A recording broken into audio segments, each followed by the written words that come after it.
Welcome to the Deep Dive. Today we're tackling a topic that seems really important to many of you, endometriosis. Mm, You've asked about exploring complementary ways to manage it, maybe improve fertility, and that's exactly what we're going to do. yeah, our goal today is really to give you a clear picture, drawing from some really detailed sources you shared, but without making it feel overwhelming. Right, so the material we have really frames endometriosis as a condition where tissue that's like the uterine lining grows outside the uterus itself. Exactly. And the key thing is how this tissue then reacts to your normal hormonal changes each month. That reaction often triggers inflammation, pain, and yeah, sometimes real challenges with fertility. And while there are conventional treatments, hmm it makes sense that people look for, additional support, other angles. Absolutely. And your sources, they really zero in on acupuncture and herbal medicine, particularly using the lens of traditional Chinese medicine or TCM. Yes.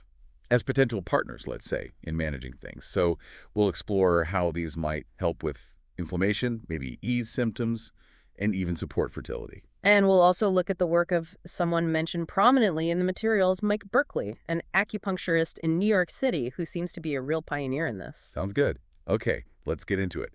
Based on the texts we have, what's actually going on in the body with endometriosis? Well, consistently, the sources describe it as tissue resembling the uterine lining, showing up in places it shouldn't be outside the uterus. Okay, seems straightforward enough. But it kicks off a whole cascade of issues. The big ones highlighted are significant inflammation, often chronic, quite debilitating pain, and then, yes, considerable hurdles for conception. And the hormones connection.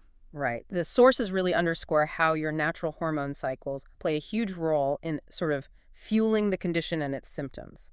So misplaced tissue reacting to hormones causing inflammation and pain. That's the core issue. That hormonal link does seem absolutely central. Okay, let's pivot to acupuncture then.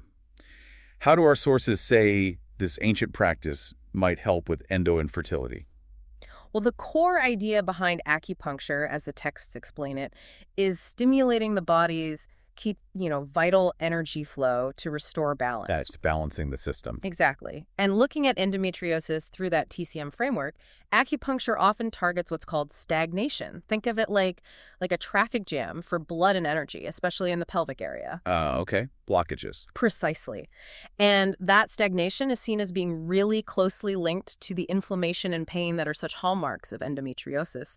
Acupuncture aims to get things moving smoothly again. So encouraging better flow, kind of clearing out that congestion. You got it. And the research discussed in our materials suggests acupuncture might actually influence the body's inflammatory response. It seems to have an effect on key hormones like estrogen and progesterone.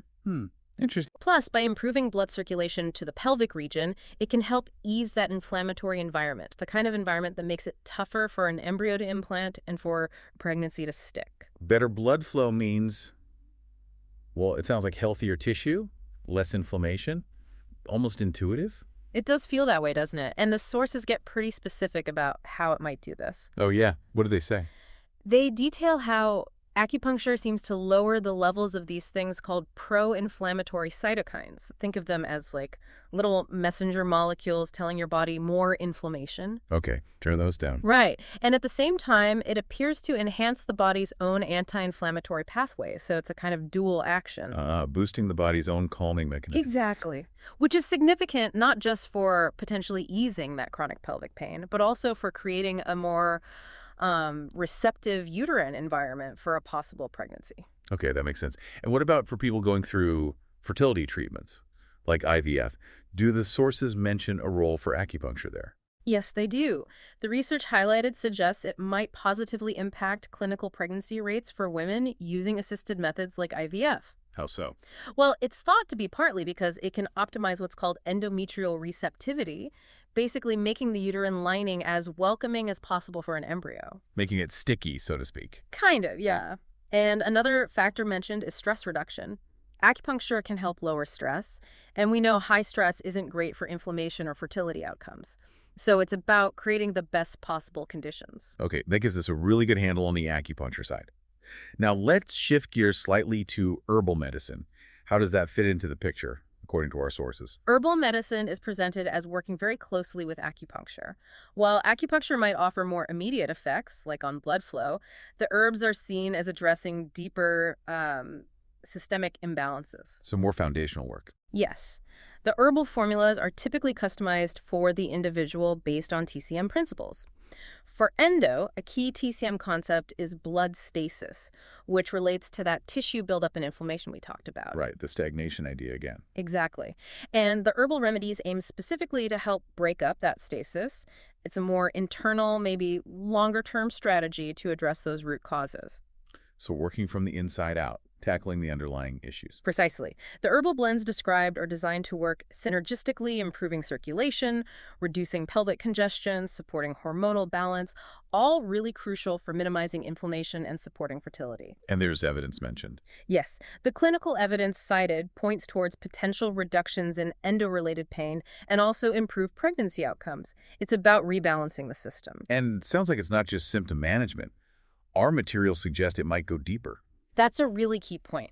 The texts explain that herbal medicine can target some of the fundamental drivers, like excess estrogen, maybe, or poor circulation. By tackling those, the idea is that herbs might help shrink lesions and maybe even prevent recurrence. Wow, so potentially modifying the condition itself over time. That seems to be the potential suggested. Getting to the root rather than just covering up symptoms. It's a different angle. And what about conception rates? Do the sources mention specific benefits there? They do. They highlight potentially increased conception rates when herbs are used alongside conventional treatments or RT, especially, it seems, for women with a history of implantation failures or miscarriages linked to endo. So like an extra layer of support in those really tough cases. That's how it's presented, yes. A powerful combined effect seems possible. Okay, now let's bring Mike Berkeley back into the conversation. Our sources definitely position him as a key figure. What makes his work stand out? Well, what's really notable is his long history. He's been focused on fertility in NYC for over 20 years. And the texts emphasize he was actually the first U.S. acupuncturist to specialize exclusively in fertility. Wow, okay. So a real specialist from the get-go. Yes. His clinic, the Berkeley Center for Reproductive Wellness, is presented as this hub for integrative care. He's been dedicated to this field for a long time. And his approach? Is it just acupuncture and herbs? It's described as very integrative. So yes, acupuncture and herbs are central, but he also incorporates other things like low-level light therapy, apparently. Interesting. And his expertise seems to stem from understanding both TCM and Western reproductive endocrinology. That blend allows for really personalized plans focused on tackling inflammation and other fertility hurdles. So bridging the Eastern and Western perspectives? Exactly, bringing the best of both worlds together for each patient. And has it worked? I mean, what do the sources say about results? They definitely highlight a strong track record, helping hundreds of couples, including those with complex situations involving endometriosis, where maybe conventional methods alone weren't enough. That's encouraging. And his patients, according to the texts, praise not just his empathy, but the results of successful pregnancies. His work seems to have really helped elevate the role of these therapies in fertility care overall. That's great to hear about that kind of impact. Okay, let's tie things back together, this synergy between acupuncture and herbs. Our sources stress this combination. Why are they seen as so effective together? Well, looking at the big picture, using both offers this really holistic kind of multi-pronged strategy. Acupuncture can give more immediate benefits, improving blood flow, calming inflammation fairly quickly. Right, that faster acting component. While the herbal medicine provides that deeper, more sustained support, addressing the underlying systemic stuff that contributes to endo over the longer term. So they complement each other, short-term relief and long-term balancing. Perfectly put. They work hand in hand, tackling the problem from different angles, different timelines. And the goal is better uterine health overall. Yes, collectively they aim to optimize uterine health, potentially improve egg quality, and just generally increase the chances of a successful pregnancy. Does it mention IVF integration again here? It does. The sources mention the potential for enhancing IVF outcomes when these therapies are integrated, particularly around the crucial time of embryo transfer both before and after. Creating the best possible window for implantation. That's the idea, supporting that critical phase. And a key point seems to be that this approach works with the body. Yes, that's emphasized. It supports the body's natural processes, which might mean fewer side effects compared to some pharmaceuticals. That's definitely appealing. And the texts also mention these other benefits: reduced pain, better emotional well-being, just a renewed sense of hope, which Mike Berkeley apparently sees a lot in his practice. It's a gentler way to support healing and fertility, potentially. Okay, so if we were to boil it all down, What are the main takeaways from this deep dive into our sources on endo, acupuncture, and herbal medicine? I think the central message is that acupuncture and herbal medicine, rooted in TCM and really exemplified by someone like Mike Berkeley, offer genuinely promising complementary options. Complementary being the key word. Yes, for managing endometriosis-related inflammation and potentially improving fertility. They do this by tackling both the immediate symptoms and those deeper underlying imbalances. It's a holistic perspective. And it's crucial to remember, as the sources suggest, these often work best alongside, not necessarily instead of, conventional medical care, an integrated path. Absolutely. That combination seems to be where the real strength lies for many people, according to the materials we looked at. So for you listening, as you think about endometriosis and your own health journey, maybe the final thought is this. What could integrating holistic approaches like TCM alongside your conventional medical care look like for you?